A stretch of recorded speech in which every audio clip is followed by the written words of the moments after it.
Hello guys, this is your friend and we are back with a new fanfic. Which is What If Naruto Was Banished and Became the Emperor, Part 1. And if you enjoy this fanfic then please press the like button and subscribe to my channel for more fanfic like this. And now let's start the fanfic. Konohagakure no Sato. 6 years after Naruto Uzumaki's banishment. Senju compounds. Autumn had settled into the lands of the elemental nations, and yellow and red leaves were falling down within the Senju compounds, having dried out of life. And the only one to watch as they were falling was one of the few occupants of the estate and officially the last of Senju clan alive, Tsunade Senju, former 5th Hokage, or a former active Hokage as she was also known now, who sat outside, a sad and solemn look upon her face, a teacup at her side, and a photo in her hand, a photo of better times, one of the last happy times for her. On that photo was Tsunade with her apprentice Shizune, alongside with Hinata Hyuga and her little sister Hanabi and cousin Neji, flanked by his teammate Tenten and close to Konohamaru, Iruka, Kurenai and Anko, all cheering and congratulating the one and only number one unpredictable shinobi of Konoha, Naruto Uzumaki. It was Naruto's 14th birthday, and it was the first one that he had ever celebrated, all because Tsunade had thrown this party in his honor, deciding that the boy deserved to feel happy and loved on the day he was born. Slug Princess didn't expect this, but soon after she had become a Hokage, she grew closer and closer to the blonde boy, taking a role of a mother and caring for Naruto, as well as protecting him from this village. And it was her own initiative to let him have his birthday with the people that he considered his friends.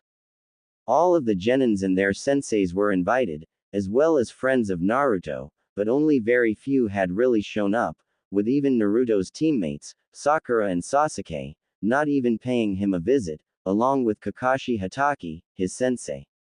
Jiraiya didn't come as well, having left without even a word to Naruto or Tsunade, but she knew what his deal was. But those that did show up, Hinata, Neji, Hanabi, Konohamaru, Anko, Kurenai and Shizune. They all came on their own volition, and they celebrated with Naruto his birthday, with the shy Hyuga heiress confessing her feelings for the boy, after some inspiration from Kurenai and Shizune. The look on the two's faces was priceless, and the memory of it brought a smile upon Tsunade's face. Hanabi was also very interested in the blonde, and while she was but a year younger than Hinata, clearly had good feelings for him as well. As it turned out, she adored him for protecting her sister and herself once after she was bullied. Neji was indebted to Naruto for showing him a way to freedom away from fate, while Tenten had grown to be a close friend to Naruto following him saving Neji from his burden of hatred. Anko and Kurenai, while initially undecided about the boy, too had grown close to him in spare time, thinking of him as little brother, one that they like in their own way, but very much cared for. Iruka and Konohamaru both saw Naruto as nothing short of their brother, along with Shizune. It was truly a great day for Naruto, who had even let down his mask of happiness and showed his tormented, broken and vulnerable self, as he cried out of happiness for this genuine act of kindness. The village has done so many wrong things to this boy, and such act of kindness, the first ever birthday that he did not fear and wasn't forced to hide, it was something that Naruto had not expected to ever receive as a gift. Tsunade and everyone comforted him, stating that things will be getting better from that point on. Sadly, they were wrong, as things had gone to worse quickly, as Naruto, having been found guilty of charges of treason, attempted murder and more by Konoha Council, elders and even Daimyo himself, has been banished from Hai no Kuni, stripped of all his honors, ranks, property and more. And all of that simply because he had done his duty and brought back a defector of the leaf, Sasuke Uchiha, unconscious, beaten and subdued, while Naruto was barely even alive, but that didn't matter to Council and Daimyo, who overruled Tsunade, Hyuga clan and some other minor clans that stood by Naruto. No, they wanted him gone at all costs, and merely were merciful enough as to let him live. On the same day as he was released from the hospital, Naruto had left the leaf, taking only what little Tsunade could give him to get by in the world, money, food, cloths, some scrolls. He was quickly followed by those few who had become his true real friends, Hinata, Hanabi, Neji, Tenten and Konohamaru, who had chosen to stand by their true friend instead of following the village that honors traitors instead of loyal shinobi. Uruka, Kurenai and Anko were also compelled to follow them, but had chosen to remain in Konoha, bound by loyalty to it, but now with a great sadness and dull pain in hearts.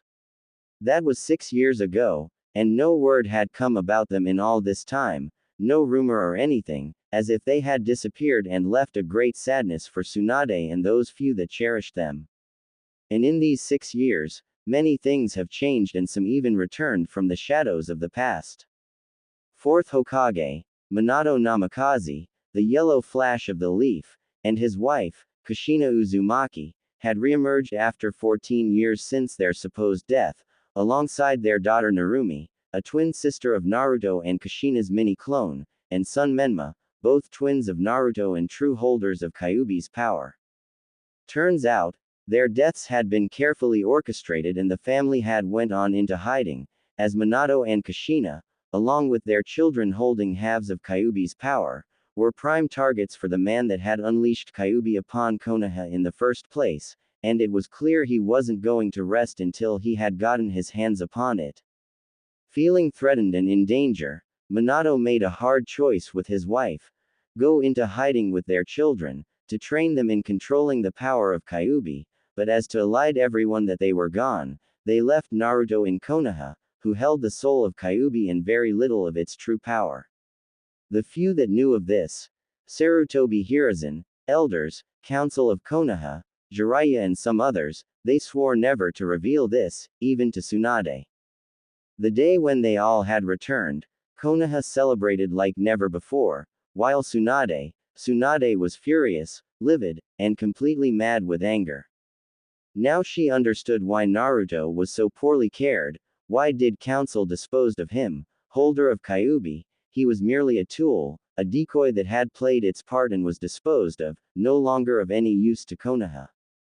And his so-called parents were completely fine with that, having long made peace with sacrificing their child for their own good, even if they appeared to be saddened that Naruto was no longer in Konoha, but not even remotely remorseful. That day, Hokage's office had seen more damage done to it than in all shinobi wars and even by Kyuubi, as Tsunade practically tore that place to smithereens, before she tossed her resignation as Hokage, Sannin and shinobi to the council, effectively leaving the shinobi life behind and becoming a civilian.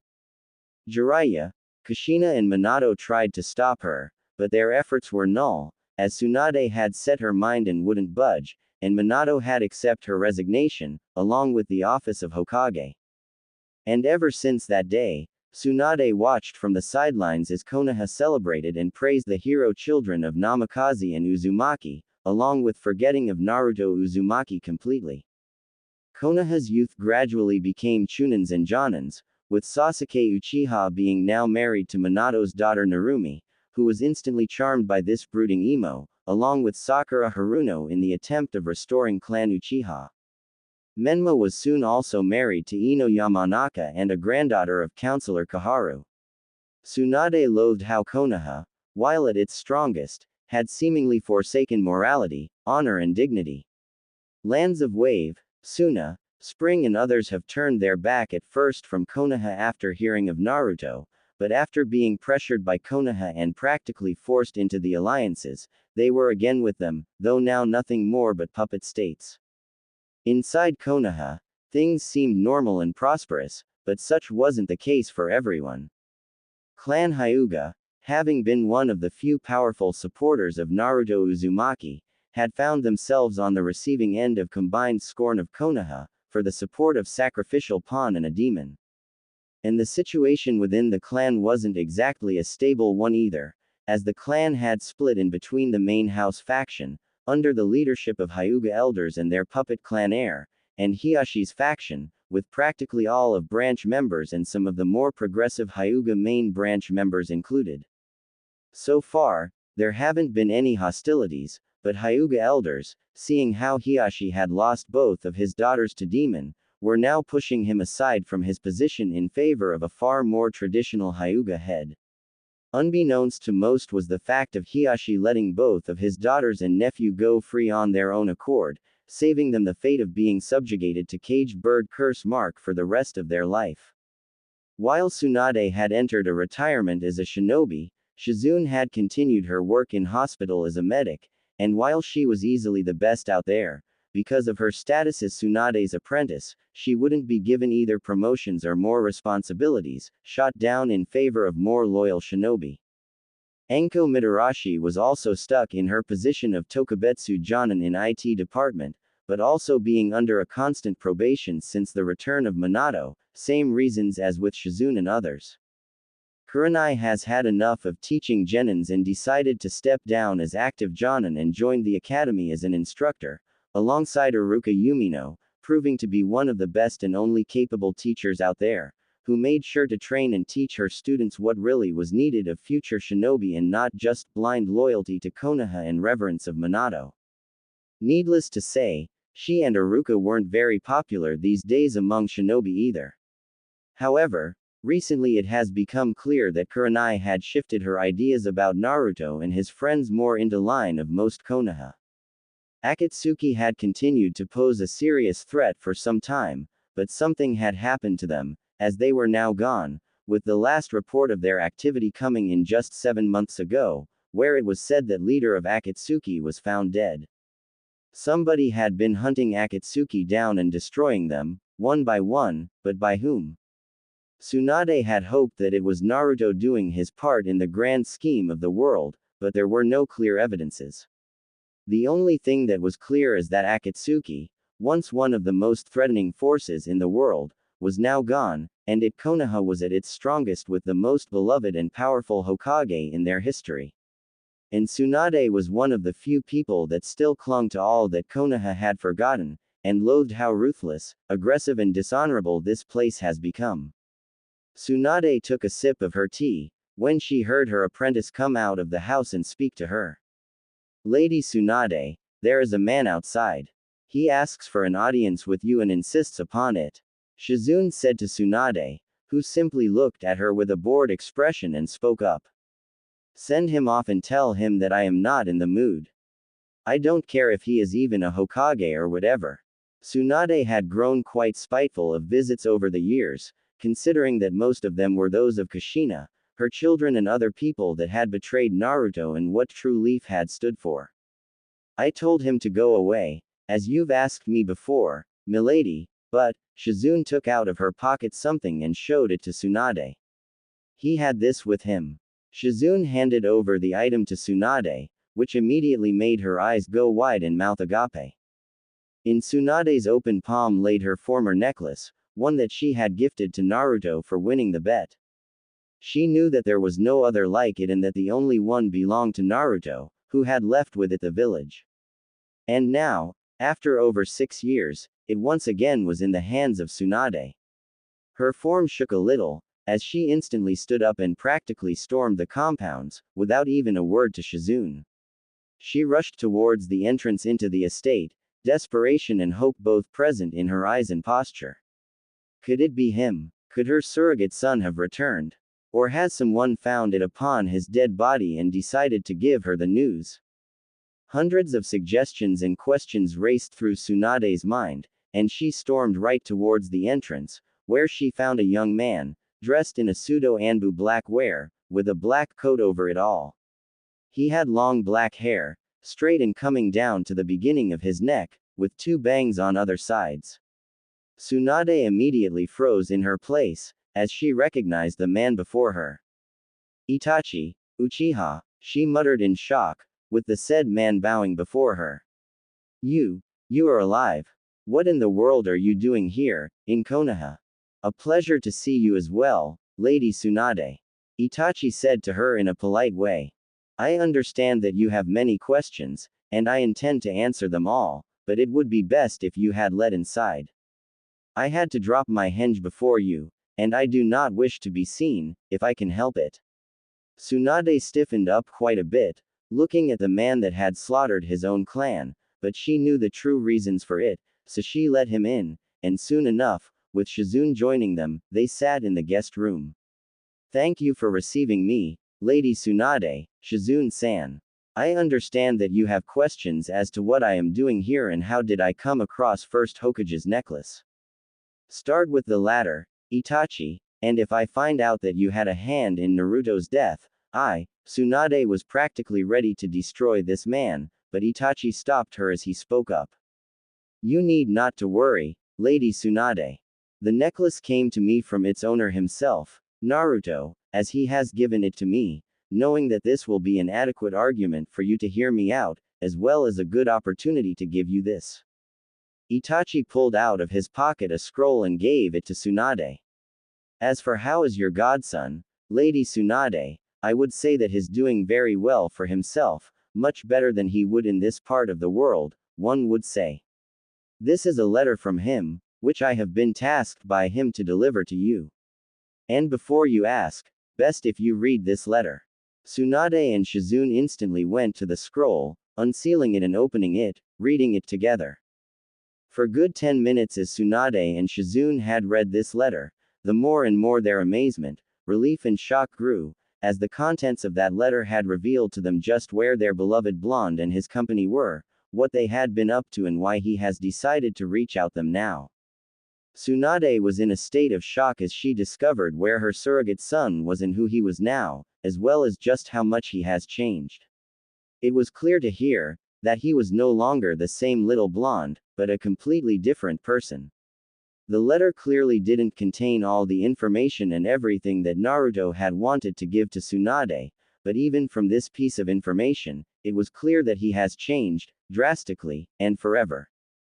As Shizune and Tsunade had read through and through this letter, they looked up at Itachi, now understanding as to why he was tasked by Naruto of all people to deliver this message. Former Sannin spoke up to him. So, the man that has been reported dead for 6 years was out in the western continent all this time, Tsunade chuckled at this one.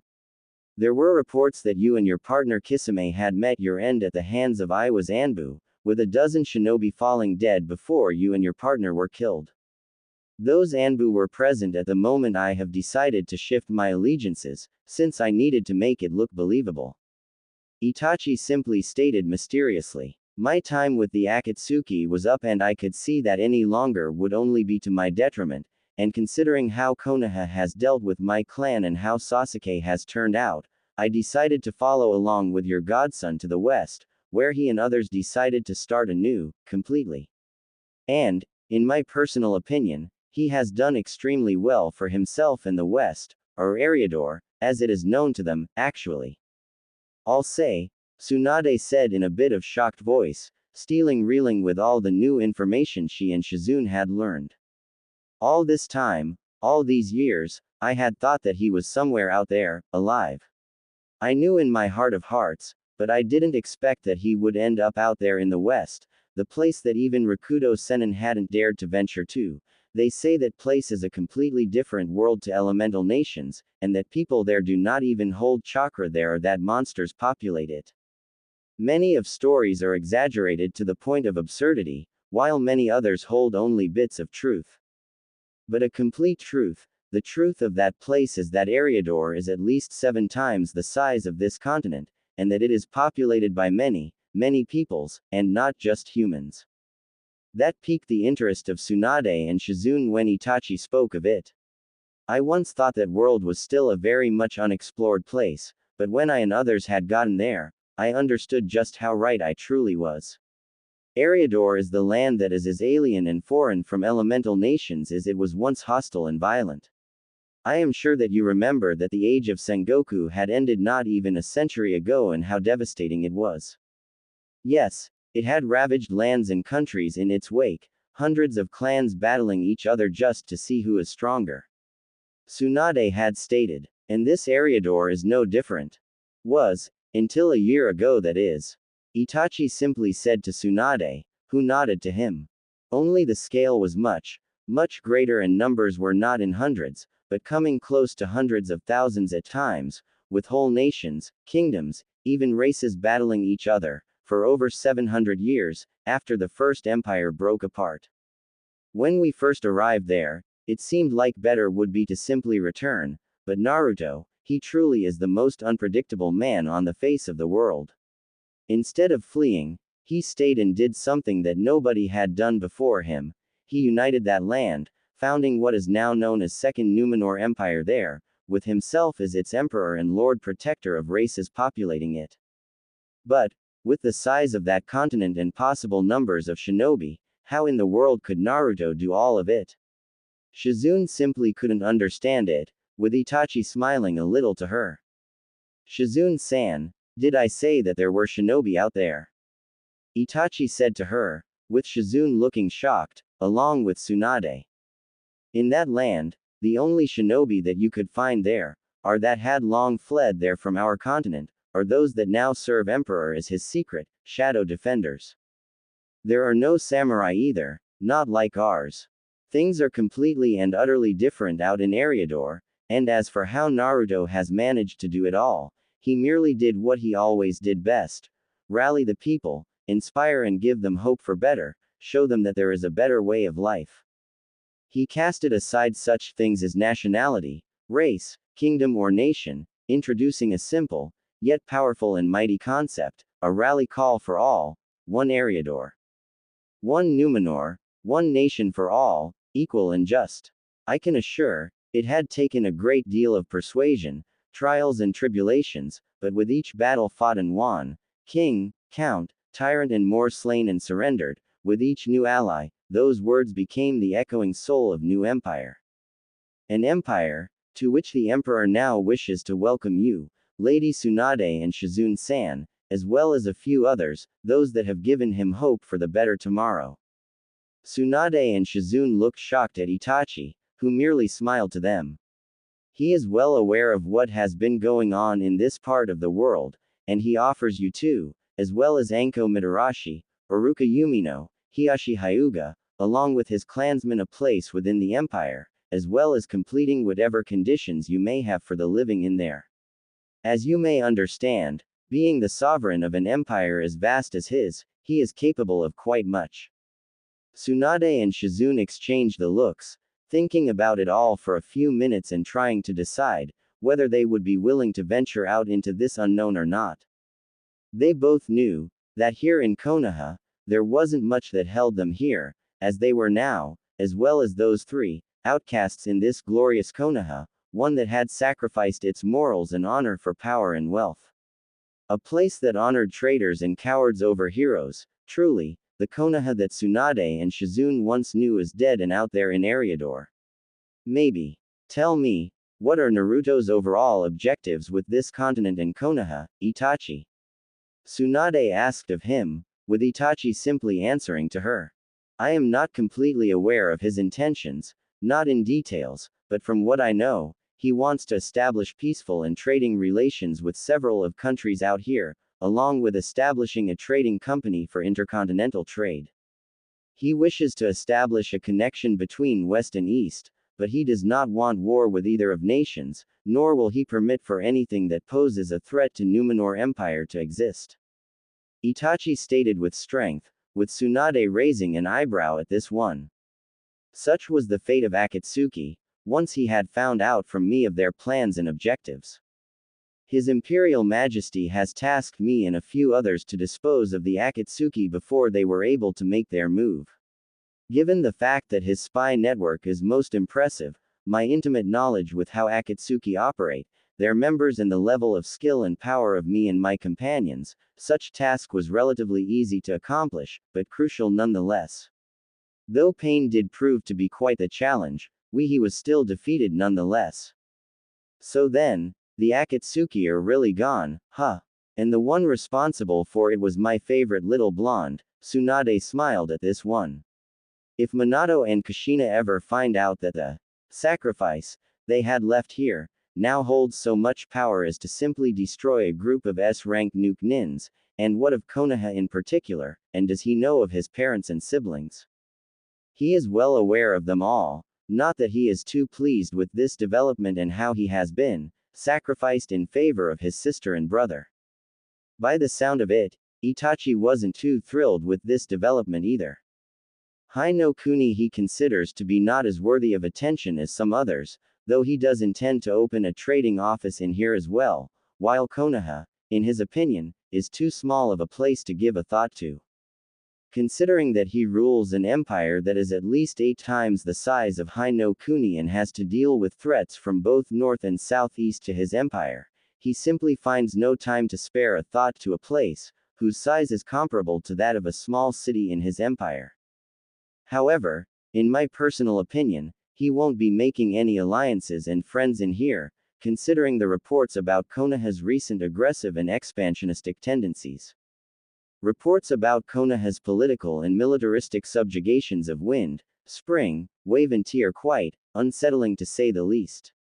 Even though Numenor and elemental nations are separated by more than 370 miles of ocean, Naruto, as a leader of empire, wouldn't like to suddenly find an aggressive and powerful force, bent on expansion through conquest and subjugation. He has enough concerns keeping him awake at nights as it is. I'll bet. Running a single village, a shinobi one at that, and running an empire the size of which is bigger than an entire continent, he must be drowning in paperwork alone. Tsunade let out a dry chuckle, with Itachi also chuckling to this one. Fine, let's say that I agree, along with Shizune here and others. How are you going to get us out of Konoha and into your empire unnoticed? Even more, how will we even get out of Konoha, as the matter of a fact? Do not worry about that detail, Lady Tsunade. As I have said earlier, Eriador is worlds different from elemental nations. And out there, people have found quite the ways of transportation, one of which would put Yondaimi's Hiraishin to the test and shame even. Now, what would be your answer? My clones have already reported to me that the others are at an agreement, which leaves only you out. Tsunade and Shizune look surprised at this one, but they've figured that Itachi would be one to get things done in quick and orderly fashion. Lady Tsunade, I think that we should go. There isn't much left for us to do here, and even council and civilians themselves have shown to us all that we aren't exactly welcome anymore here. Maybe, with Naruto in the west, Shizune thought that she would need to convince her teacher, but Tsunade was already there with her. Count me in, Uchiha. Tsunade agreed. Now, how are we getting out of here? Later. That evening. What do you mean banished? Minato Namikaze, 4th Hokage and the greatest hero of Konoha, was utterly shocked and furious, as he received the report from his Anbu about the sudden disappearance of Tsunade, Shizune, Anko, Iruka, Hiashi and the majority of Hyuga clan out of Konoha. It was easily the most unbelievable thing that could have happened, since there were absolutely no evidences, leads or anything for that matter to indicate that they had left the village. Aside from the lack of their belongings in their respective houses, raging members of main Hyuga branch and their colleagues, nothing indicated that those people had left Konoha in any way.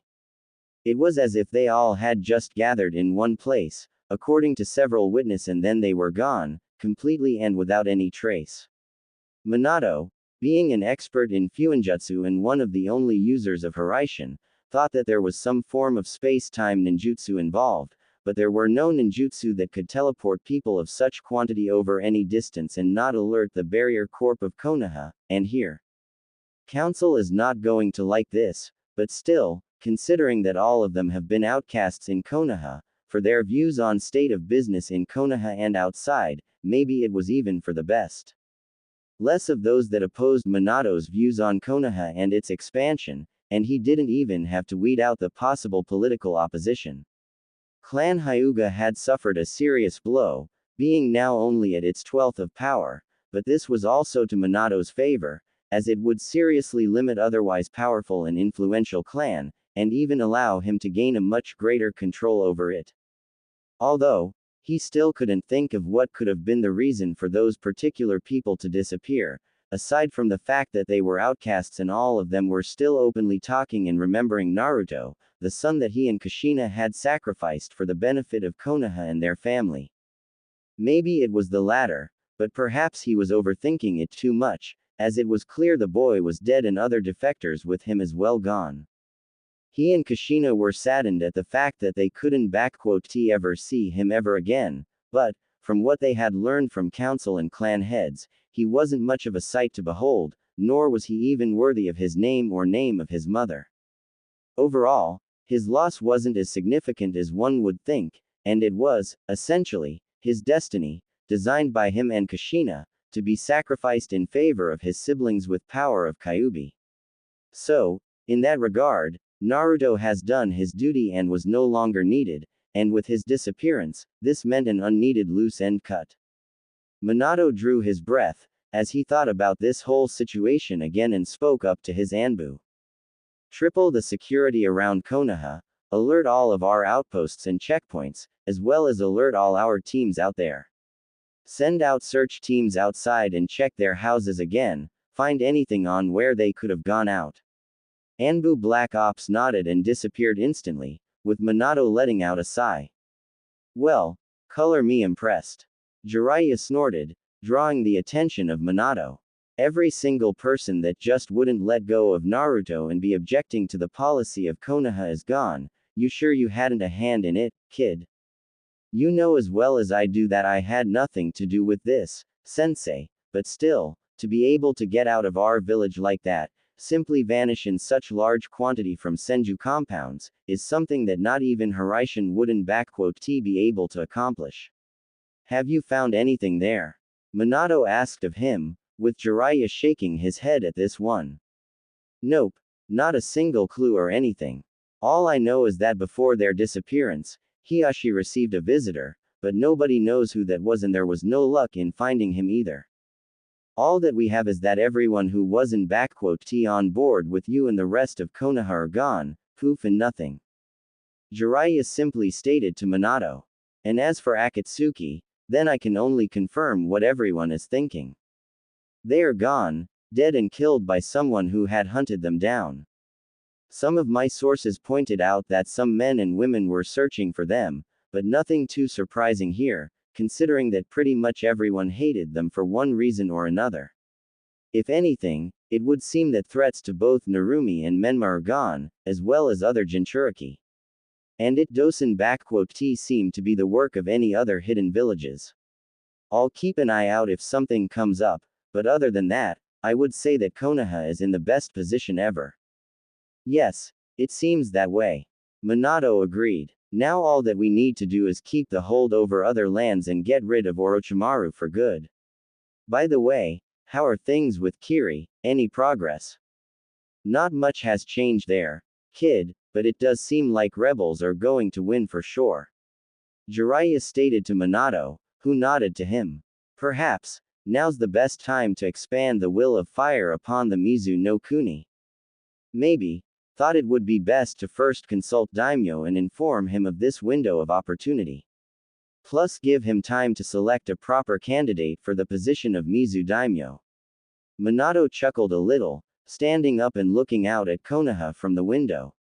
Looks like the prophecy is sure to come true soon enough. Eternal peace under Konoha's rule, with Menma's and Narumi's children to live in there and rule it. Yeah, kid, it sure is going to come sooner than later. Well, I'll be off now. Time to see what nice material I can get in Hot Springs. And with that, Jiraiya had disappeared from the office, leaving Minato to his own thoughts. First, second and third Hokage, I hope that you are watching over me and Konoha right now. Soon enough, the will of fire will become dominant in the elemental nations, and once all that had defied it have embraced it, nothing will stop the shinobi from truly taking over the control and command of a unified land. A single nation under a single cage, without any daimyo to pull the strings, a true peace. Minato smiled to this thought, the thought of a world where shinobi were truly in power, with will of fire connecting them all together. It will be a glorious sight to behold once it came to fruition. 4 years later. The Sea Rider. Southern shores of Second Numenor Empire. 4 years have passed since the day when all of Minato's opposition has vanished from Konoha and elemental nations, and these 4 years have seen the rise in power of Konoha, but also a sudden unification of old enemies of theirs. With Hai no Kuni's intervention in Kiri's civil war and into internal affairs of Mizu, a new, pro-Konoha government, Mizukage and Daimyo were placed there, ensuring a new ally and subjugation of otherwise unstable region. Another step towards the grand peace has been made, but after that, the other nations have recognized the threat that Hai no Kuni and Konoha now posed. This has prompted Iwa and Kumo to unite again in the alliance, with many of the smaller nations coming together with them, with Stone, Rain and several others openly integrating themselves into the bigger nations for protection. With Wind and Water being effectively puppets of fire, daimyos of Earth and Lightning understood the threat and allied themselves, along with Odo no Kuni and Odogakure, still led by Orochimaru, who was now a lesser evil and threat, when opposed to aggressive and powerful Konoha and its fourth Hokage. It was clear to everyone that a new great shinobi war wasn't far away, and it could risk becoming the biggest one yet, with tens of thousands dying this time, possibly even hundreds of thousands. And everyone was preparing for it, but nobody was ready to throw the first punch. And as if the stroke of fate itself, a great famine had hit the elemental nations, sweeping through the countries and leaving entire nations without food and starving, lasting for 2 years. Especially badly were hit the countries of Northern Alliance, the union between Odo, Kumo and Iwa, with famine, plagues and illnesses taking the lives of over 1/6 of populations in each country, including invaluable shinobi forces. This would have been a perfect time for Konoha to strike, but they also had succumbed to its effects, with great casualties among populace and shinobi. Suna was especially badly hit, with 1/4 of its population dying and Land of Wind practically becoming desolate and filled with corpses of dead. Kiri and Mizu were hit lesser than most, but because of Konoha confiscating the resources and food from there, casualties were still extremely high from food shortages and lack of resources. Konoha may have not declared war, but it took many resources from nations that needed it to sustain itself, leading it to suffer less than others combined. This had only intensified the hatred for Konoha in all of elemental nations, as Hai no Kuni now was starting to become a major global threat to peace. Somewhere in the middle of a great famine, out of nowhere, across all of elemental nations, a new trading company emerged, which had quickly monopolized trading business through the sea and across nations. The Phoenix Trading Company, a company with hundreds of ships loaded with goods, resources and more from none other than the elusive, mysterious and even mythical Western continent, and an empire that now dominated there, the Second Numenor Empire. The revelation, that out in the west, lies a nation so powerful and mighty, that it has called itself an empire, has shook the elemental nations to the core. A completely new, unknown and yet extremely powerful player in global scheme of things, it has completely changed the balance of the world. From what traders and officials of Phoenix Company told daimyos and Cage, the empire had no interest in invading and attacking their lands, instead opting to opening trading, economic and diplomatic relations, with nations welcome to send their envoys and diplomats to establish official relations with empire. Daimyo of Fire had initially shrugged it all off, thinking of it being not worthy of his attentions. However, the situation changed when reports came in, that lands of Iron, Sound, Lightning had sent their official diplomats, envoys and even managed to establish embassies in the capital of the empire, Numenor City. The news of this, along with apparent rumors that that emperor has been sending humanitarian help to the nations of Northern Alliance, helping them recover from the Great Famine, have infuriated Daimyo and he demanded an immediate envoy and diplomatic mission to Empire from Konoha, with demands for opening a direct trade, a consulate and abolishment of trade with all of Northern Alliance, as well as the demand for humanitarian help from Empire as well. For this mission, Daimyo decided to send Minato himself, along with Konoha's elders and some of his officials.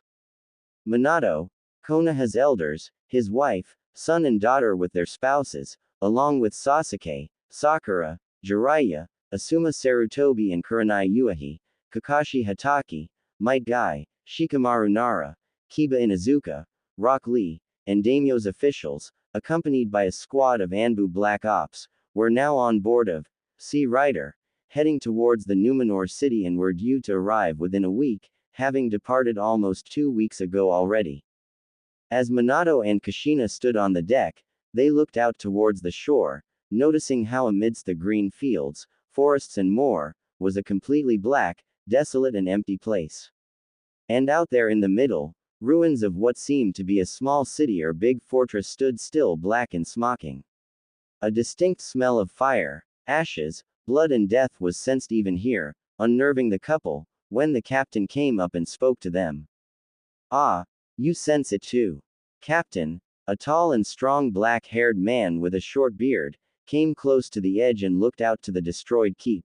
5 years have passed, and that place still reeks of death and fire. Not even years after that slaughter did the smell and remains of House Latrua disappear in the wind. Fucking traitorous bastards, every single one of them. Hope they rot in hell after what they did. You sound like you've been there before, Captain. Minato noted out, with Captain nodding his head. Care to tell us what had happened out there? Yes, I've been there, commanding the 17th Marksman Brigade, under command of the Emperor.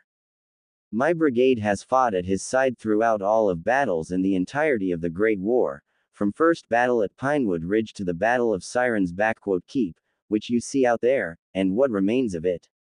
Captain said to them, surprising the Hokage and his wife, along with other passengers that were close to them on the deck. Once one of the oldest and most powerful citadels in all of Numenor, now a reminder of Emperor's justice and vengeance, as well as the example to all those that dare break their vows and laws of men. You have fought alongside Emperor. What is this guy like, and is he a shinobi? And just what did he do that place and what happened there? Without much of tact, Menma instantly asked of Captain. From the looks of it, he had pulled out some crazy jutsu upon the people out there to make it look like hell without flames. Don't know jack about those jutsu of yours and don't care for 'em, and as for those shinobi business, the Emperor is not an assassin or spy. What he is, however, is a man of greatness, forged in fire and blood of great war, driven and determined with a purpose and idea of uniting the land you see out there into one single entity. Captain said with respect and pride. I remember the day when I first laid eyes upon him, an apprentice to then Lord and ruler of Numenor, Uther Pendragon. None of us thought much of him, but soon enough, that blonde lad had led us in battle against Meretian Kingdom to the east, and it was probably then when all of us saw not just another one noble knight and paladin, but someone who could unite this land into one. One Eriador, one Numenor, one nation for all, equal and just. Those were his words, and they resonated with all our hearts and souls, and it wasn't long, till he began to prove that he was indeed making it a reality. Once an apprentice turned into a paladin, and soon into a lord, and then a unifier and selected emperor, first one since the fall of Ravenheart dynasty 700 years ago. Adopted into Pendragon as a son of Uther, he made due on his promise to bring peace and prosperity to this land, to unite its fighting kingdoms, races and defeat the threats that had terrorized the populace. And that he did, through the might of sword, strength of the light, magic, inspiration, diplomacy and personal example. In 5 years, he has done all of that, and people of Numenor proclaimed him their emperor, chosen by all races as their lord protector and sovereign. Captain said with greatest pride and smile. You ask of me what that man is, lad. The emperor is the man that has made a hopeless dream into the reality, shattering old hatreds and grudges in favor of unity, common good and prosperity of people. In his eyes, no race is greater or lesser before others, and he made into reality. He is the man for whom I would gladly lay down my life and be proud to stand by his side again. The words of Captain were listened carefully and with intentions by others. Nobody in the High no Kuni had known much about the emperor of this land and what kind of a person he really was. However, from the way this man spoke, with respect, honor and pride present in his voice, it was clear as day that the emperor was someone who held utmost loyalty of his people. A powerful warrior and paladin, whatever that meant, as well as a military and political genius, to have been able to unite this enormous land under his rule, if Konoha were to secure not just a trading treaty, but an alliance with him, get his armies and fleets for themselves, then elemental nations would fall without any chance before Minato and Konoha. How old would this emperor actually be, if you do not mind telling us? Koharu asked of him. From what we heard, he is pretty young, younger than our daimyo and Hokage. And what had actually happened there? The emperor is around 25 years old by now, and even though he is young, he is a bloody great man. Captain looked towards the ruins of a keep again. And as for Siren's Keep, House of Latrua was one of the few remaining independent houses to join the empire, and they had sent a message that they are willing to accept an envoy and emperor's official diplomat to sign the Treaty of Unity. When the envoy had arrived, with them was one of emperor's most trusted persons. His first consort and wife, a kind, gentle and good woman. A dream for any man, Latrua had pulled out a feast for the envoy and consort, after which they had slaughtered them, and in act of spite, arrogance and pride, they sent the corpses back to emperor, with a reply on his offer. Emperor, at the time, was in Northwest, dealing with Ironborn raiders, but when he received the bodies and learned what Latrua had done to his diplomats and his consort, never, anyone had ever seen him so furious and mad. A fury that eclipsed even the anger of dragons. Captain recalled the moment. Within a fortnight, he marched to the Siren-S keep, bringing with him the full might and armies of the empire, over 300,000 men, women, warriors, paladins, knights, mages, even dragons. All of that might against some 30,000 peasant soldiers and 4,000 knights. The emperor offered the peasants to lay down their arms and knights to surrender, which they all did, but to Latrua he offered no surrender or capitulation. They had violated sacred laws of hospitality, honor, and had killed his wife and consort. He gave us all a simple, yet clear order: destroy them. And that we did. Wait, you mean that your emperor commands literal dragons? Like those flying giant green snakes and everything? You've got to be shitting us here, old man. Kiba exclaimed, with Captain and his crew glaring at him. I mean, come on, dragons are just fantasy stories, nothing more. Plus, magic, whatever knights and paladins, you obviously just making it up. After all, shinobi and samurai win battles and wars, not some fantastic beasts and imaginary heroes. Lad, let me ask you a question here. Am I from your continent, and are in there? Captain asked of him, with Kiba shaking his head. Right, we ain't there, and here, in Eriador, things a hell of a different from your east. You folks may have your shinobi and samurai all over the place, with that chakra and whatever, but our people here. We also got whatever that chakra, but we also have magic, power of light, elemental powers, power of nature and primordial, or arcane power. Aside from humans, we've got here also high and night elves, orcs and dwarves, among other minor races, and we most certainly have dragons, beings of pure magical power and might that could destroy countries in their wake. And our empress, may light protect her, is a bloody dragon, the black dragon queen of black flight, Semiramis.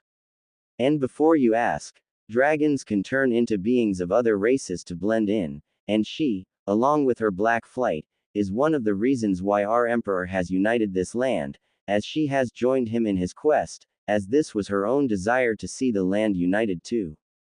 These powers, all these races and even dragons, we knew that things could be different here, but to think that are more races here, and there is different kinds of chakra.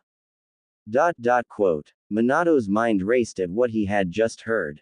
If the emperor were to allow Kushina and Jiraiya access, we could easily obtain the needed information and knowledge to use this magic, as he speaks of, and it does seem like that people here even somehow mastered senjutsu, if that power of nature is anything to go by. And in return to this, maybe we could offer him our knowledge of chakra and perhaps a political marriage, since Captain has mentioned that Emperor has multiple consorts. A bloodline member, perhaps someone from Nara clan or Yamanaka clan, to sway Emperor in our favor for good and promote Konoha's interests. Yes, that definitely would work. So, these lands hold a great variety of sources of power and even dragons. All of this must belong to Konoha and put to use for it. Danzo already thought about his own plans. Once we reach the capital, Using Koto Amatsukami on the Emperor will be child's play and Konoha's positions shall be unrivaled. The resources of this land will also work for the betterment of Konoha, just like all those other villages and nations now do. And with the might of Numenor Empire and its vast resources, nothing will stop Konoha from rising above the petty and weak daimyos and claiming its rightful place as world's true empire. If he had an entire army of such powerful beings, he should have just let them do all the work.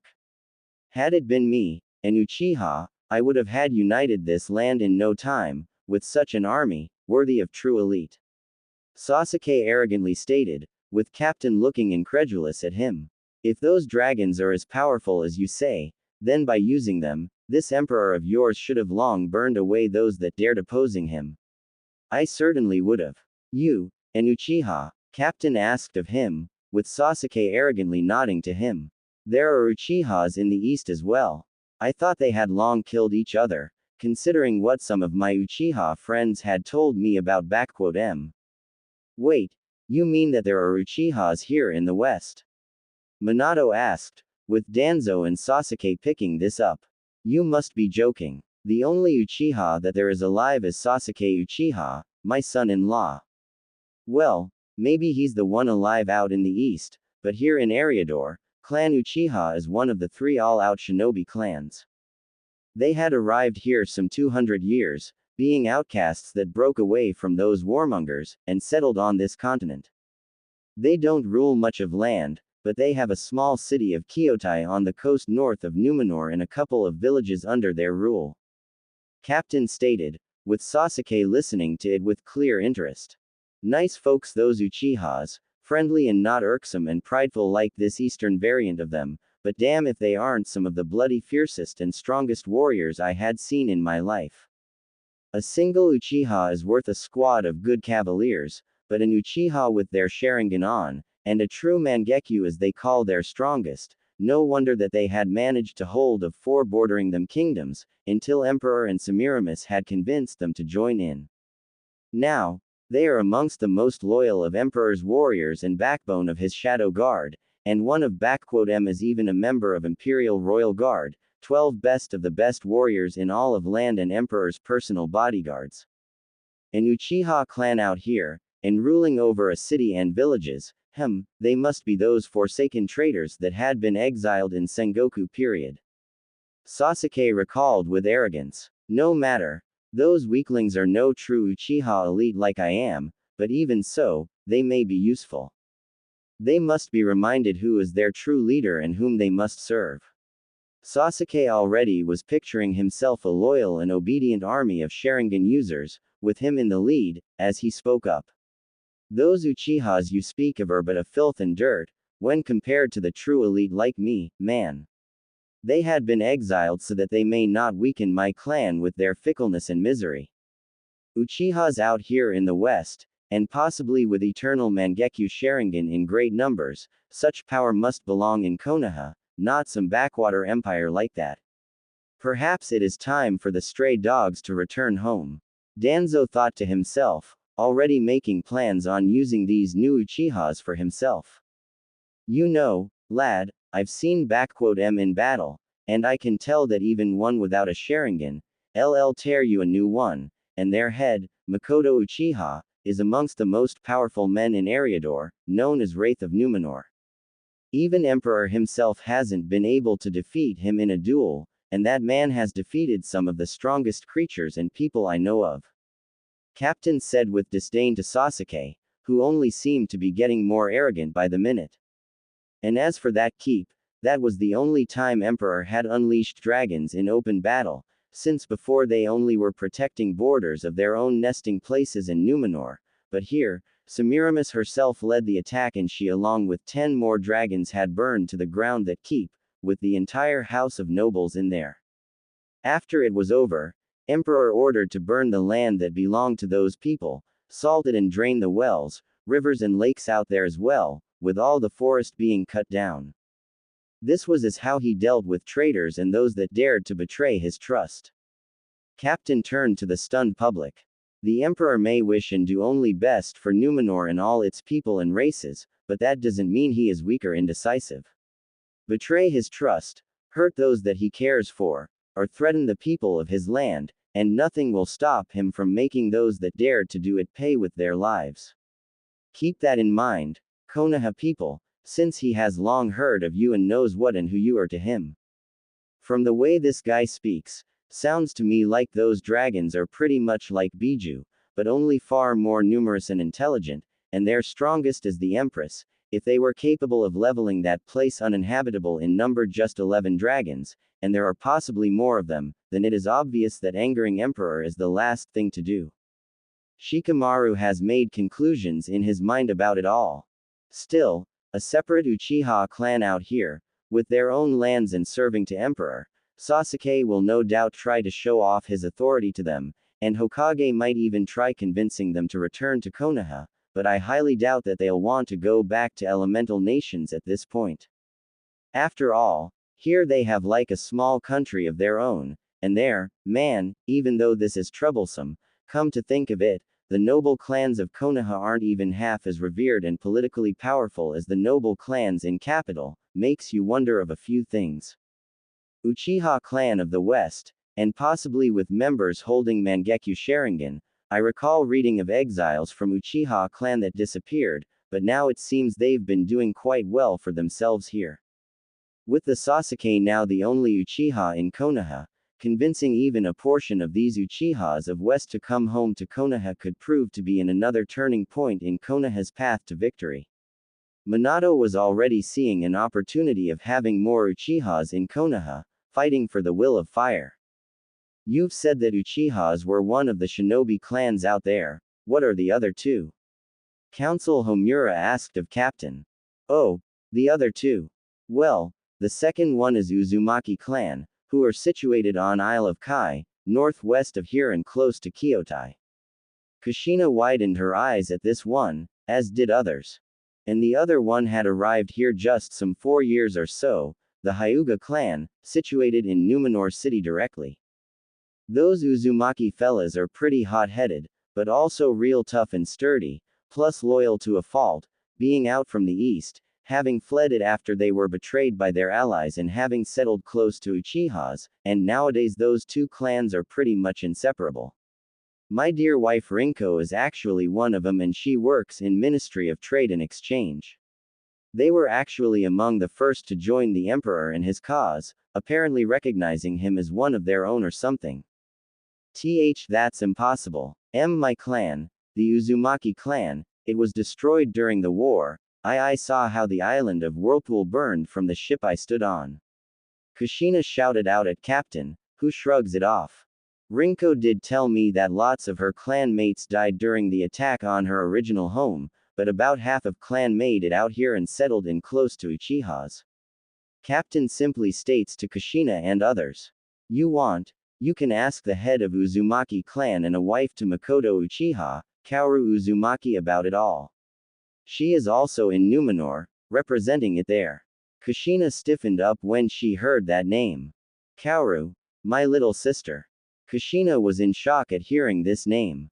Who knows, maybe. All I know is that Uzumaki and Uchiha clans were among the first to sign up and join the Emperor and I'm damn proud of having fought side by side with them lot. Captain said with respect towards them. And as for those Hyuga clan. The Uzumaki clan is out here, and the Hyuga clan too. Quote. Minato was in shock mentally. Those Hyugas, could they be the ones that had disappeared from Konoha 4 years ago? If so, would that mean that Emperor had a hand in their arrival here, but if so, what would he gain from them, and why and how would he be able to do it, being thousands of miles away from Konoha? I'll have to find out about it, but more importantly, if those really are the Uzumaki from elemental nations, then they would most certainly would like to go back their home, and with Konoha's protection, they wouldn't want to say no to this.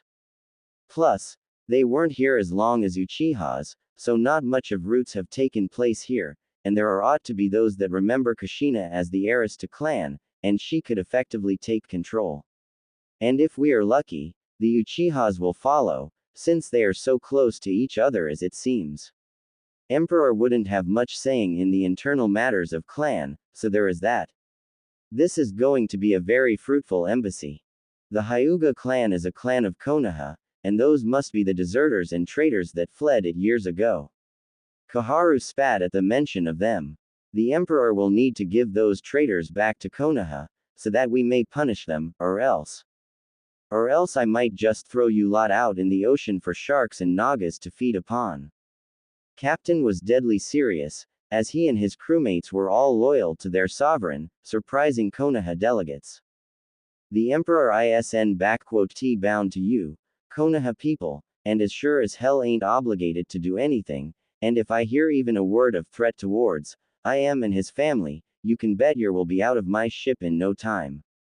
Trust me, I and my men here, we all served and fought alongside him, and we will fight and protect him even in peace. In confirmation to the captain's words, people rallied closer to him, standing near him and in clear readiness to execute his order to throw these people off their ship. Of course, we understand, and apologies for our rashness. We are just surprised that one of Konoha's clans would end up all the way in here. That is all. Minato had tried to defuse the situation, with Captain simply answering it. Don't know much, but rumor has it that those Hyuga clan weren't very much welcomed in your lands, so Emperor offered them and a few other people place in here. The council and Hokage were surprised to hear of it. From what I know, Clan Hyuga have been more or less integrating into police force of Numenor, but most of them some that are into trade, farming and diplomacy, with their heiress, Lady Hanabi Pendragon, being Emperor's consort and head of foreign affairs and diplomatic relations. Ah, if only Lady Hinata could vase seen her sister now, when the name of Hanabi came up, and then one of Hinata, everyone's eyes went wide and shocked, for it meant that they, and possibly Naruto could have survived here. Hanabi Hyuga is alive, and she's even a consort to Emperor. Wait, what was it about her sister Hinata just now? Did she like those other friends of the fox demon die out here, or did they make here all? Sakura asked of Captain, who glared at the Pinkett. You better watch your mouth, girlie, Captain simply said to her. The fox demon and his friends, as you call them, are nothing short of legends and heroes of our empire. Each and every one of them have made sure to bring order and stability upon this land, standing as Emperor's closest allies and friends, and all but one had lived through it all. Lady Hanabi Pendragon, Emperor's consort and diplomat, voice of peace and reason in matters of politics and one who had brought in night elves through negotiations and peaceful integration. She is Emperor's voice and nobles, elves, even orcs respect her wisdom and shrewd mind on things. Gabriel Windrunner, or as he called himself Konohamaru and whatever else, adopted brother to Emperor and his closest friend, Emperor's hand and one of two most trusted and powerful, after Emperor and Empress, people in Empire, his will-bearer and closest of advisors. He stood by Emperor's side through the entire war and is even a brother-in-law to him, for he is married to a younger sister of one Emperor's consorts. It is from his hands have I been gifted with this. Captain unsheathed his saber, gilded in gold and silver, made of steel of moon coloring. Honorary weapon, crafted in steelhorn, dwarven capital, with Emperor's own name upon it, congratulating me for my services. Neji Hyuga, Empire's finest master of hand-to-hand combat and founder of Gentle Storm School, a school of his personal style of combat, with which he had defeated in single combat 5 of best Kingsguards of Varichia's kingdom, known for their elite warriors, serves as Emperor's personal bodyguard. Lady Tenten Hyuga, wife to Neji Hyuga and Empress personal guard and mistress of 100 weapons, who single-handedly dealt a killing blow to a chieftain of Aben Axe orcs, stands as Empress personal guard. And then, Captain let out a saddened sigh, as he looked out at the burned grounds. Then there was Lady Hinata Hyuga, gentle and kind lady, who believed in peace and unity even more than Emperor at times. She was a warrior, but she was able to stop wars with just words and gentle grace, and Latrua had spitted on it all, when they butchered her with such cruelty and savagery, that when her body was brought to the Emperor, the keep we stayed in had shook at the cries of rage and anguish. The only time when anyone had seen Emperor so defeated and weak was at that day. Lady Hinata was loved by all of us. Elves, dragons, dwarves, soldiers, peasants, nobles, you name it. But none loved her more than Emperor. For what Latrua had done to her, he made them pay, every single one of them. Captain again turned to the people around him and spoke up. Before ya all ask, everyone in here and there on continent have heard their tale and how they left the east, alongside the so-called fox demon you call him. So a word of advice. You try and insult them or the man they followed, be ready to pay with your lives for this. They are legends, heroes and have earned the love of this land and its people, and none more so than Naruto Uzumaki. Captain saw deep surprise upon the faces of Konoha shinobi and counselors at a mention of this name. I think I'm done talking. Time to check up on the maps. Wait. Just tell us, is our son, I mean Naruto, okay? Kushina asked of him, with Narumi and Menma, who didn't even consider their long-lost sibling for a brother, wondered why she even bothered. You speak so highly of his friends, but what of him? Him? Oh, he is well, I assure you, and he has played the most crucial role in all of this. Without him, there wouldn't be an emperor or the empire to begin with. Don't worry, sure when you get in capital, you'll get to see him and you'll learn what he has been up to.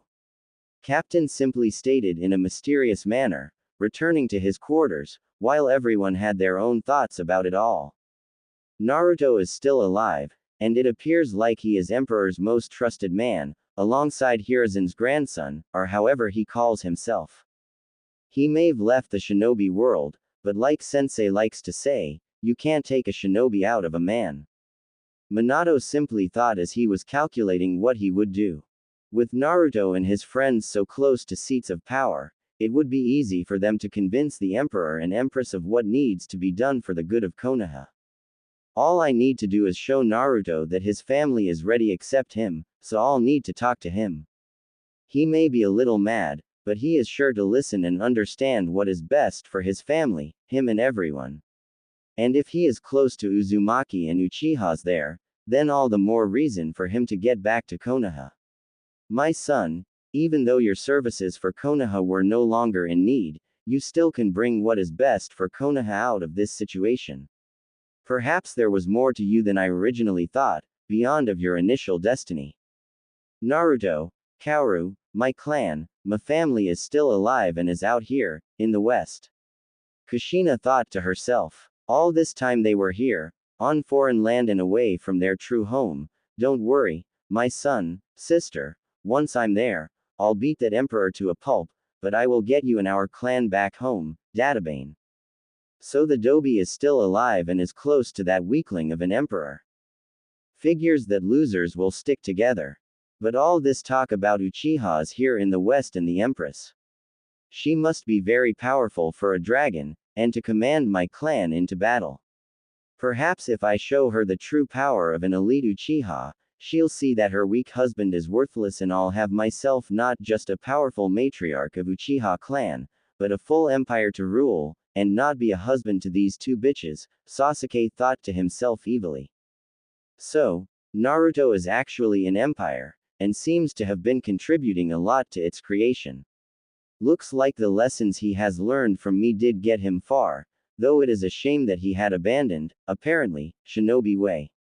Oh well, Kakashi thought to himself about Naruto, before he went to his book. That Gaki is still kicking, and is close to the imperial family. Oh ho, I think I just find my own new goldmine for my next book. If the rumors among men are true about the beauty of the consorts and empress, I'm sure he has missed me, and if I promise to patch things with Minato and Kushina, he'll do anything I ask for it, no doubt. Jiraiya already had a perverted smile upon his face and thoughts racing through his skull. Konohamaru, you've probably grown so much over these years, and to become an aide and right-hand man to Emperor. Your parents would be proud of you, but to change your name and your family name, did you hate us all so much that you would do all this? Foolish boy, it was all done for the betterment of Konoha, and you've turned your back to it all, even smirching yourself with this name Gabriel. I hope I get to see what you have become, Maru, and tell you how much you've dishonored yourself with all this. Asuma, with a mix of sadness, fury and anger, thought to himself, as he planned to teach his nephew a lesson of loyalty once he saw him. Hinata, I had hoped that we would again meet, so that I could embrace, but, I am sorry I wasn't there for you, my girl. And I hope that the Emperor had loved with all his heart, not like that idiot Naruto Uzumaki. Kurenai thought with sadness when she heard of her apprentice's death. Neji, Tenten, it shames me as your teammate that your fires of youth have left our youthful village, but, now that I know how high you risen, I shall prove to you that I have not been falling back and that my flames of youth remain the strongest as always. You just wait when I prove it to you in a spar, with Guy Sensei at our side again. Rock Lee was already having his flames on in his eyes. So, Hinata is dead, well, there's hope that her sister will see a true alpha and slap Emperor away from me. Kiba, thinking with his nether regions over his head, quickly forgot of Hinata in hope of getting to himself her younger sister. So, Hokage's son has survived and is here as well. Apparently there is more to that brat than what we thought. Well, from his position, he and others will be able to aid Konoha through swaying the Emperor. Time to remind them of their place in this world. Elders thought to themselves, as the ship carried their procession towards the capital of Numenor Empire. 4 days later, Numenor City, a glorious and monumental site of a great and might city, surrounded thick white walls, large enough for 2 wagons to stand side by side and ride, with walls as high as some of the mountains, with towers reaching even higher. And they surrounded a giant city, brimming with white, gold, silver and more, with life brimming in there, heard even at ships still a couple of miles away. The size of Numenor City was astonishing, bigger than the capital of Hai no Kuni, possibly even larger than all of Konoha with its training grounds. All made of white stone, with gilded metals in it, and the roads into city seemed to be filled with travelers, civilians, travelers and more. Konoha delegation looked at it all with a mix of awe, shock and even envy.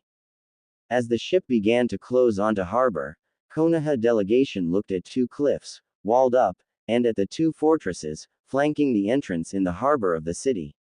Manned, massive and standing proudly displaying the might of empire to all that wished to make an entrance here.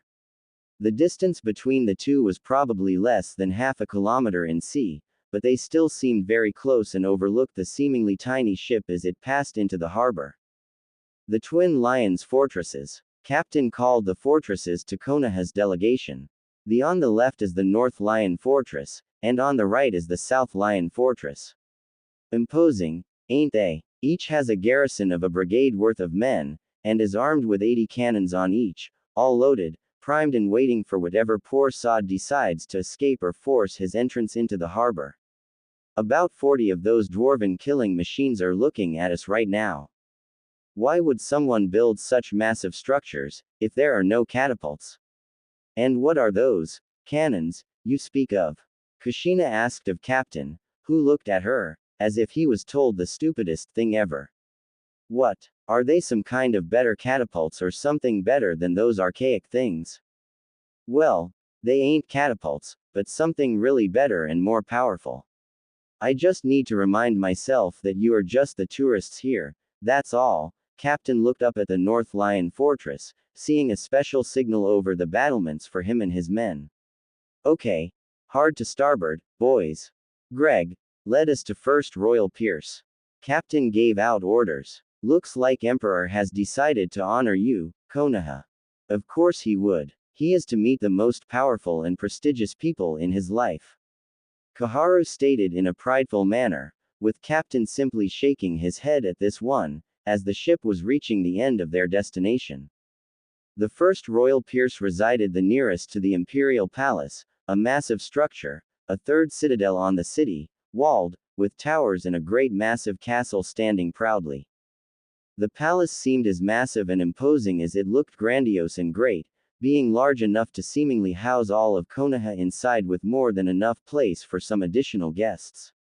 There apparently was a big garden close to it as well, as it overlooked the harbor, filled with trees, green and lush with flowers, a truly marvelous sight. As the ship was docking, Konoha's delegation saw that they were already being expected, as a group of men, dressed in steel plate armor from head to toe, armed with shields and spears, with a sword at their side. This seemed almost laughable to Shinobi, to see people dressed in so much steel, that they wouldn't be able to even move in it at all, much less run or fight. Sasuke even laughed openly at them and their attire, with Sakura, Kiba and Menma following the suit. In their mind, the only true warriors were Shinobi and only, so these people looked like barbarians to them and were nothing short of idiots, completely ignorant to the fact of complete cultural, philosophical and overall core differences between East and West. However, their attention was soon on someone else. Namely, three persons that stood behind the soldiers, who formed up into two lines and made a passage between them for the delegation. The first one was a young, beautiful woman, dressed in white and violet long, tight dress with the violet pattern on her skirts and waist. Her figurine was one that would leave men dazed for days, with impressive bust, shown through the cleavage of her dress, long beautiful neck, wide hips and beautiful face, adorned with a small silver tiara with sapphire adorning her forehead, complemented with long flowing black hair, with two bangs on each side, and pale Hyuga eyes. Next to her stood a tall, handsome man with brown short hair, blue eyes, strong masculine build, bearing resemblance to Asuma, though a distant one. His dress was one of a plated white and golden armor, made in a form of scales of a dragon, covering his shoulders, waist, arms and legs, with scale and chain mails in between the gaps. On his back rested a long great sword, with a golden hilt in form of a dragon's head. And next to him stood someone that ladies of Konoha instantly grew jealous with, adding her to the Hyuga standing near her. It was a young, very beautiful woman, with grace and unparalleled attractiveness. Dressed in leather and chainmail armor, with a tabard over her waist, she still drew in envious sights, as her face was without any defect, with unnaturally blue eyes, long, as if whiskers of a cat, brows, and long, pointy ears. She, as they all recalled from descriptions of Captain, was a high elf, and apparently a warrior, with two short swords on her hips and bow in her hand with arrows in a quiver. As Konoha's delegation disembarked and came close to the three, they bowed lightly to them, before a Hyuga girl spoke to them. Lord Hokage, ambassadors, honorable guests from Konoha, their imperial majesties welcome you to Numenor City and our empire. I am Hanabi Pendragon, imperial head diplomat and ambassador, lady consort and their majesties' personal representative in foreign lands. Hanabi introduced herself with grace and respect, hiding away her personal feelings so well that none could tell. Allow me to introduce you Lord Gabriel Windrunner, Emperor's Hand and High Lord of Dundane and his wife, Lady Verisa Windrunner, Ranger General of Dundane and Lady Commander of City Guard. Said persons nodded, with Asuma not managing to hold it in him and speak up. Lord Gabriel, is that how you call yourself these days, Konohamaru? Asuma spoke out with contempt, with Kurenai already trying to stop her husband from ending this diplomatic mission before it began. Abandoning your honorable name, our clan name and even fornicating with some, inhuman here, all after running away from what has been given to you, your parents, my father, and everyone in Konoha, they would be ashamed of you. Hello to you as well, Asuma. I hear that you and Kurenai have married and are with a child now. I wish you and your child the best of blessings. Konohamaru. No, Gabriel replied politely with a strong and powerful voice, seemingly not even fazed by the insults towards him and his wife. However, Asuma, do recall that you stand on a foreign land, and you just had the gall to insult not just an honorable woman, but a decorated war hero, one of the great heroines of Empire, and my wife. Considering that you are new here, I will allow this to slide, but apologies are most certainly in order. With each word, Gabriel's voice grew in power and strength, and by the end even Minato and Jiraiya almost shook at instant fear. Asuma Sarutobi, please keep in mind, that unlike in elemental nations, Eriador is populated by more than just human race. And within Numenor Empire, insults and violence of racial and national nature are prohibited and punishable. Hanabi took word, making a point before Konoha. If the offended party wishes, you shall be incarcerated and trialed. You may be a part of diplomatic envoy, but you are neither a member of foreign government, participant in negotiations from your daimyo, nor you are a persona with special privileges, so you are granted no diplomatic immunity. Therefore once you are arrested, there will be trialed, I assure you. Asuma, please do not harden our work here and apologize. Minato commanded, with Asuma, growling, spoke up. I apologize for my earlier words, Lady Verisa. I have not assumed that there were other races, aside the human ones. Asuma grumbled out, with Verisa accepting it. I accept your apologies on my behalf, Asuma Sarutobi, but I would watch your mouth, if I were you. You will find that emperor and empire as a whole holds no kindness towards, narrow-minded and ill-mouthed. Verisa said in an insulted and cold manner. Should I find you insulting my husband one more time, guards and shackles shall become the least of your concerns. And for your information, insulting hand of the emperor is equal to insulting emperor himself. Asuma paled a little bit, as did the others at this one, while guardsmen were seemingly on the ready to apprehend them all. Now, Verisa, no need to scare away our guests. There'll be plenty of time and more appropriate places for that soon enough. Gabriel chuckled, before he spoke up in an official tone. Our emperor and empress are glad that you have arrived safely and hope that you are ready to present your propositions and officially introduce yourselves before them in the court. Me, Lady Hanabi and my dear wife shall escort to the palace and throne room, if you are prepared. Yes, that would be lovely. Minato agreed with the others, as they began to move towards the palace. I must admit, Konohamaru, you have grown into a very fine man. From the looks at you, it is almost impossible to see a once young brash child that used to challenge Hiruzen on daily occasion for the Hokage's hat. Koharu said with a small smile, with Verisa glaring a little at her. It is a shame that you others have dishonored yourselves and abandoned your true home and duties before Konoha. Your grandfather would be greatly ashamed of you right now, she said with admonishment, with Gabriel not even budging at this one. Counselor Koharu, I believe that we are long past the point of nitpicking and nostalgia guilt. And for your general information, I go by Gabriel now, not Konohamaru, a name bestowed upon me and by High Bishop after I had converted into Light's Fate, and a name I am proud of. Gabriel reminded them all. My past name and previous deeds have remained in the East, whereas here I have made myself my own name and fame. And considering the fact that Hand of the Emperor and High Lord of Dundane are a higher in hierarchy, when compared to Hokage, I believe I have surpassed general assumptions and expectations of my persona. And what do these two titles mean, Windrunner or whatever you call yourself? Sasuke asked arrogantly, earning a glare from Verisa. And does this elf wife of yours know that there are finer men from East, when compared to you? Like me, an Uchiha elite. That earned an approving look from Sakura and a glare from Narumi. I have seen a lot of men, most of them much like you, boy, and I found them wanting and pathetic. Verisa couldn't hide a smirk at a look of insult upon Sasuke. As for my husband, I found Gabriel everything that a woman could ask of a husband and then some more to add up, the best of among the best for me in East, West, North and South. Verisa, you make me blush. Gabriel chuckled at this one.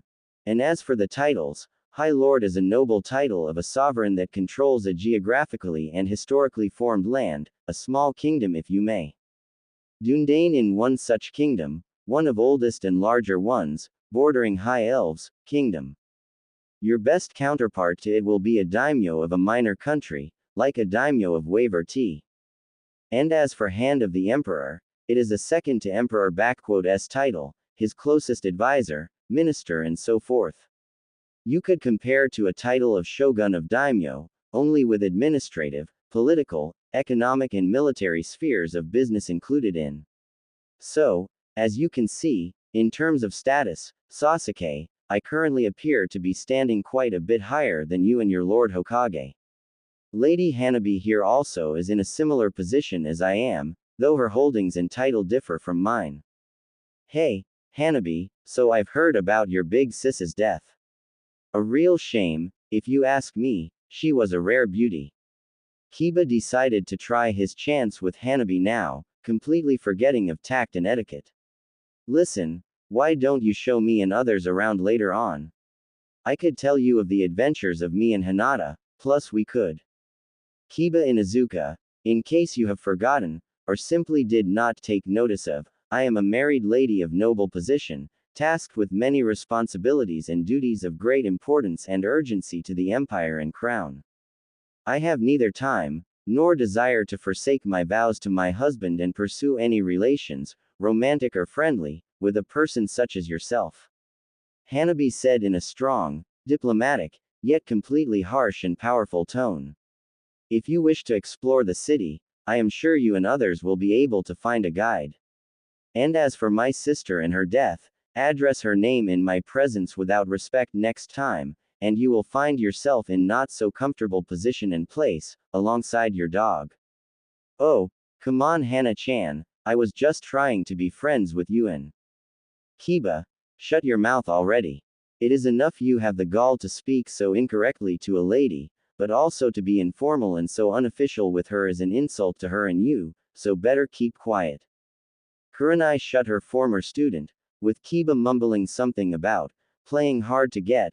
Lady Hanabi, what my ill-mannered student meant is that we offer you our condolences and sympathies concerning the fate of your older sister. We heard she was a great woman and what befell her was atrocious and inhumane. I personally sorry for what had happened to her as well. She was like a little sister to me. Kurenai spoke in a diplomatic way, with Hanabi responding. Thank you for your words, Kurenai. My sister always spoke only the best of you as well, and even here, she continued to follow your example, solving matters in less violent and more humane manner, as you've taught her. Hanabi said to Kurenai in a softer way. I am yet to match her in art of diplomacy, but I believe that her spirit is still with us, and protects me and our husband. I always thought that your sister was crushing on that idiot Naruto, practically being in love with him, but not to same extent as I and Sasuke-kun. Sakura said without any tact, getting glared by Verisa, only with far more hatred in it. Did that dumb fool run off for someone better, leaving her for this emperor guy or something? Though, with the way she dressed and how fat she was, only someone who simply pitied her would even hold her hand and. Lord Hokage, if you do not mind, please gag this woman before I send an arrow through her skull for these words. Verisa couldn't take someone insulting either Hinata or Naruto, as she stopped and turned towards Sakura, with Gabriel also looking stressed. I have seen harpies with more compassion, and those creatures are among the foulest I had seen. You say another word about Hinata, Naruto or about their relations, and I'll personally throw you in dungeons, but not before silencing you for life. Wah, do you even know who I am, you pointy-eared? Suddenly Hanabi raised her hand, waved it, as a white-blue glow escaped it, and Sakura suddenly became silenced, unable to say a word or anything, with the entire Konoha's procession shocked at what had happened. Thank you, Hanabi. Another word from her, and this would be the shortest diplomatic mission in history. Verisa thanked her friend, while Jiraiya voiced everyone's question. What was that? Some kind of handless jutsu, or a fuinjutsu, but I didn't feel any chakra flowing here. Jiraiya spoke up, with Hanabi speaking up. What you have witnessed is what people of Numenor refer to as magic, and arcane magic to be more precise. I have a certain degree of mastery over magical arts, so I am capable of manipulating it into spells, conjurations and other forms. Hanabi informed them all. A silencing spell shall keep Sakura quiet for as long as I wish. Unlike in elemental nations, Eriador and its inhabitants possess a greater variety in sources of power, with chakra and senjutsu being only two of them here. Such arts are, however, highly protected and prohibited from learning by their respective mentors and trainers by foreigners that do not possess emperors and empress allowance for this. I believe it is understandable that my lieges would not want to destabilize political world through carelessness and cause international conflicts and wars. So do not expect to be allowed to learn anything of magic and its variations, as well as other sources of power. And I warn you, theft of material concerning those subjects, unsanctioned training in those arts by foreigners and other transgressions of similar character are punishable by death. This goes for you especially, Kakashi Hatake and Sasuke Uchiha. Gabriel looked at an insulted man and angered Uchiha. Your reputation and the fact of you possessing Sharingan are well known here, so watch your step. Unlike Konoha and Hai no Kuni, law and judgment affect all without exceptions, elites are not. The group had reached the palace's gates, with them opening up and letting them go further by a grand hall, until they reached the throne room. The throne room was every bit as great as it could have been, with high ceiling, large open area with tables, seats, chairs and pillars, on which hung the banners of the empire's subjects and domains, as well as empire's sigil, a golden lion's head on a blue field. The hall was filled with lords, ladies, elves, dwarves and even some orcs, who drew most of the attention from Konoha, with their green and dark brown skins, astonishingly strong builds, great heights and barbarian-like appearances. They reminded them of legends of Oni, only now they were made flesh.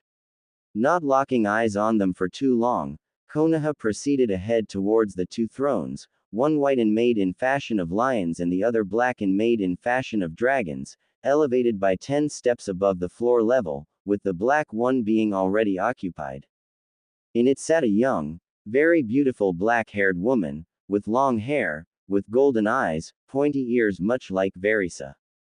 She wore black and gold dress, reaching to her ankles, tightly hugging her superb waist, large bust and most impressive figurine. She had an aura and looks of regality, a woman of truest power in every sense. Near her stood a young attractive woman with brown hair, made into a braid behind, dressed in a black and golden Chinese-style dress, with armored gloves and bracelets, standing near the empress and ready to strike if needed. It was clearly Tenten, but now she was grown and very different. The elevated thrones and podium on which they stood was also surrounded by 11 men and women, all differing, yet powerful in each and every one of them, with weapons and armors of their own choosing. Humans, elves high and night, dwarf and even an orc among them, men and women, hiding away their faces and not. It was clearly the Imperial Royal Guard, which now separated the podium from 3 Easterners, ambassadors that were in talks with the Empress. Minato and others recognized them as ambassadors of Kumo, Iwa and Odo, with Kabuto Yakushi representing Odo here. Your Excellencies, it pleases me and my husband to know that your respective nations are recovering from the devastating effects of plagues and famine. Empress addressed the ambassadors. People of Numenor have heard of the blight that befell your lands, and of countless lives lost. I hope that our assistance in combating the aftermath of this horror has been successful and that soon your countries shall thrive and prosper in peace and stability.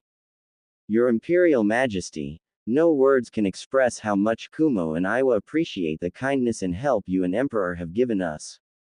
Your humanitarian help, grain, food, medicaments and resources have saved our countries from another deadly winter. Our daimyos have instructed me to offer you his sincerest gratitude and sends you and your husband this gift. Ambassador from Kumo motioned his men to bring forth 4 crates, which were filled with silver and platinum ingots. Our countries are mountainous and are rich in ores, but poorer in plains and fertile lands, so fields with grain and forests with wood worth more than these ingots of silver and platinum. We offer them as our sign of gratitude and to demonstrate that your kindness and gifts have not been forgotten and exploited for nothing.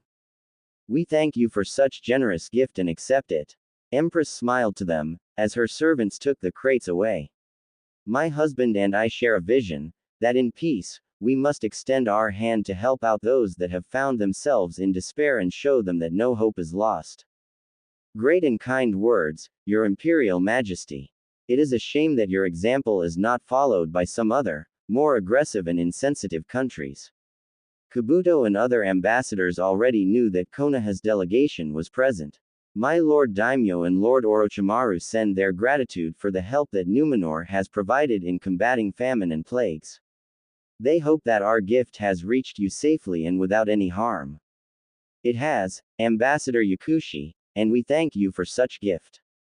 Though Oto no Kuni is a smaller in size country, your gift shows that it is as dignified and strong as those of greater sizes. I welcome you in our capital, esteemed guests, and hope you will find your stay here comfortable and productive. The ambassadors bowed before the empress and joined in with the mass of nobility and court, while Konoha's delegation has stepped forward, led by Hanabi, Gabriel and Verisa, who instantly bowed before their empress. High Lord Gabriel, Lady Hanabi, Lady General Verisa, I see you bring to us the awaited guests from afar. My empress, allow me to introduce to you the official envoy of Hai no Kuni and its members. Hanabi went on to introduce every single one of them without delay and in orderly fashion, while some of the nobles looked with contempt at Konoha, including ambassadors from other elemental nations, as Hanabi has spoken and ended. Esteemed guests of Hai no Kuni, Lord Hokage and counselors, it is my pleasure and honor to introduce you Her Imperial Majesty, Empress Semiramis, first of her name and title, Queen and Aspect of Black Dragonflight, Sovereign Ruler of Second Numenor Empire, Kingdom of Quel'Thalas, Ashenvale Dominion, Confederacy of Draenor, Steelhorn Kingdom. Lady Protector of Kingdoms Dalaran, Kul Tiras, Gilneas and Westerosi Kingdoms. Milady, if we may. Lady Hanabi, High Lord and Lady Ranger Windrunner, please remain near, for I and my husband will want your counsel on this matter. Semiramis motioned them, as she looked at Minato and others of Hai no Kuni, who bowed to her, save for Menma, Sasuke, Narumi in a show of disrespect, earning glares and insulted cries from the court. I was not aware that you have arrived with other sovereigns, for I cannot think of any other reason why would your fellow companions not follow etiquette, Lord Hokage.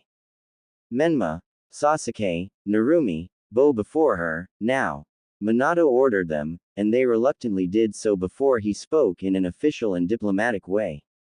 Forgive us, Your Imperial Majesty, they were simply too dazed by your appearance and the aura of power you possess. You have my sincerest apologies, as their father and a father-in-law of Sasuke Uchiha, and as their Hokage. I have heard of Clan Uchiha of the East, and of Sasuke Uchiha in particular from my closest friends and advisors. Empress saw how Sasuke rose up arrogantly, smirking at her, to which Empress simply scoffed at. Apparently, the stories I have heard do bear truth, for it is said that Clan Uchiha of the East has succumbed to just one, having been exterminated for their misdeed and arrogance. You are wrong. My clan was betrayed by my own brother, Itachi Uchiha, whom I shall hunt down and kill in order to avenge my fallen clan, for only an Uchiha can best another one of his blood. Sasuke arrogantly stated, and I have heard, that you harbor within your realm criminals and exiles of my clan, who cowardly left their rightful place and ran away. I demand that you turn them into me, Empress Semiramis, for I am true Uchiha and someone who is far more worthy of both leading them, and your empire with you. Sasuke smirked, as an echoing shocked gasp from ladies was heard, as well as cries of anger and fury from others, but a single raised palm from Semiramis was enough to silence all. I see that you are fond of bad jests, Sasuke Uchiha. I hope that you improve your sense of humor, for if such declaration repeats itself, I shall see to it that your shoulders become lighter, with the removal of your head. Inhabitants of Eriador and Numenor Empire in particular are not fond of foul and bad-tasted jokes, unlike in Hai no Kuni, apparently. Semiramis said in a strong fashion, as Sasuke simply scoffed at it. Now then, Lord Hokage, to what do we owe yours and your entourage's presence? Your Imperial Majesty, as you may be already heard, Land of Fire is currently the strongest elemental nation, with many allies and two major nations as our closest partners. One of Fire Daimyo's official representatives spoken up to her. Our land is vast and plentiful. Our people are rich and prosperous, with our merchants being only rivaled by your Phoenix Trading Company. An official alliance with our nation would most certainly benefit to you and your empire, for it stands as the most powerful country and domain in the East. A country with puppets for allies, warmongers for rulers and thieves for people. Ambassador from Iowa spoke up, drawing attention of Fire delegation and Konoha's shinobi. Your Imperial Majesty, I believe you and your esteemed husband are well aware that Hino Kuni and its shinobi hidden village, Konoha, have been putting to the sword and dagger all those that have defied them and dared to break the treaties with them. For that, Konoha simply invaded them, ousting rightful governments and daimyos, all but annexing the lands and assuming control of countries and their peoples. Wind and Water are two such prime examples, with their daimyos being literal family of fire daimyo, while Suna and Kiri are now simply training camps for pro-Konoha shinobi, and not to mention just how taxing and cruel Konoha treats its allies. Especially Land of Wind, or as some already say in the East, Land of Bones, for it's all but deserted now, with only corpses of starved and killed littering the desert. And now, it seeks to expand throughout our respective lands and exploit its resources. Your Imperial Majesty, I urge you not to give in to their offerings and send them out of here. Perhaps, Ambassador of Iowa would prefer to reconsider his words, for it seems like you are misspelling the truth for lies. Maybe you require a visit back in your homeland, so as to refresh your head, before he is taken out by a foreign illness and homesickness. Danzo spoke up in his usual manner, with Ambassador of Iowa literally fuming with anger. Why you, your Imperial Majesty, this man, no, this war hawk is a known war criminal, monger for power and threat to peace and stability. I pled to you to shackle him up and throw him into the dungeons for what he has committed and is to prevent any further crimes done by him. Ambassador of Iowa asked of the Empress. Ambassador Lao, your opinion on the matter has been heard and will be taken into consideration, but I will not allow your proposal to happen. Semiramis replied to him respectfully, before turning her gaze to the delegation. However, I will not allow guests in my empire to insult and threaten in any manner official representatives of other countries. Danzo Shimura, I believe. Your reputation is also well known in my empire, as well as your infamy of a warmonger. Official ambassador of Fire Daimyo or not, should there be found evidence of your illegal activity within our realm or any further acts such as these, you will answer for them with your life. Semiramis did not wait for his reply, before continuing on. Lord Hokage, counselors, ambassadors of Hino Kuni, the words surrounding your nation and the statuses of its allies and comrades in arms have long reached our court and the ears of me and my husband.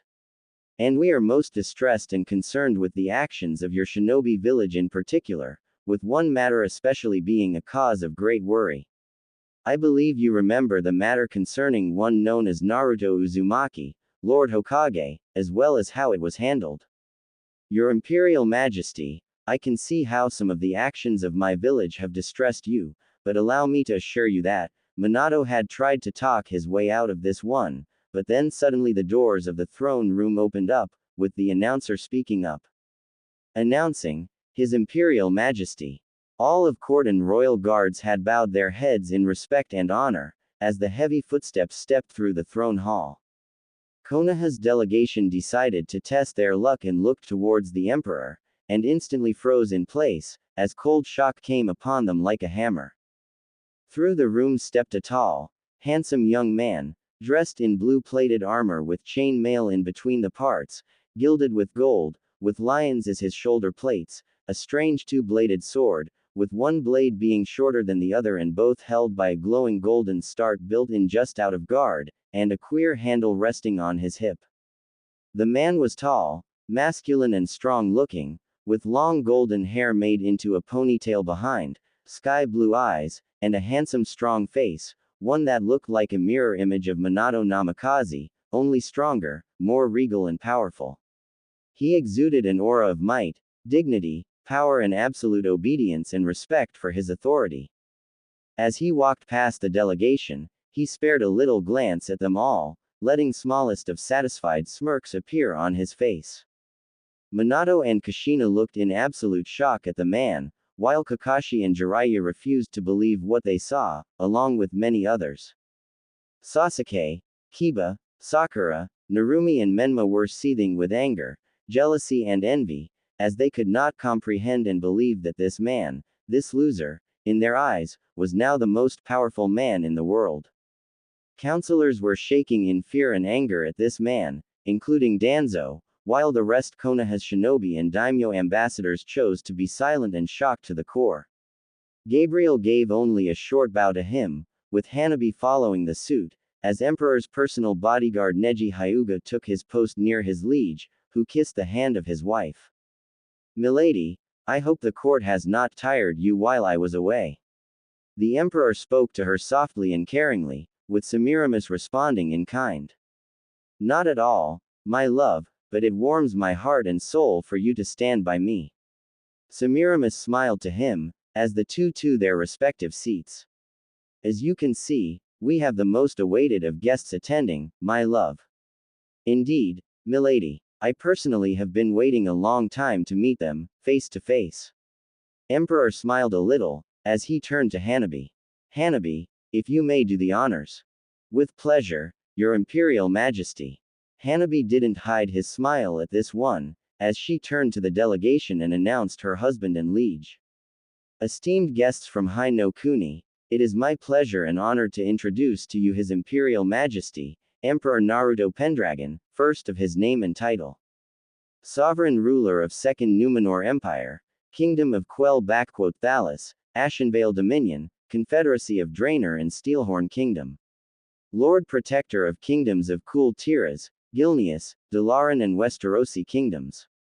High Lord Paladin of Order of Argent Hand. Defender of Faiths and Magi and the Lion of the West." Hanabi ended with a smile, as Naruto spoke up. "Welcome, Lord Fourth Hokage, and his entourage." Naruto greeted them with a smile on his face, but with dread filling their hearts. "It has been a very long time, hasn't it, dear father?"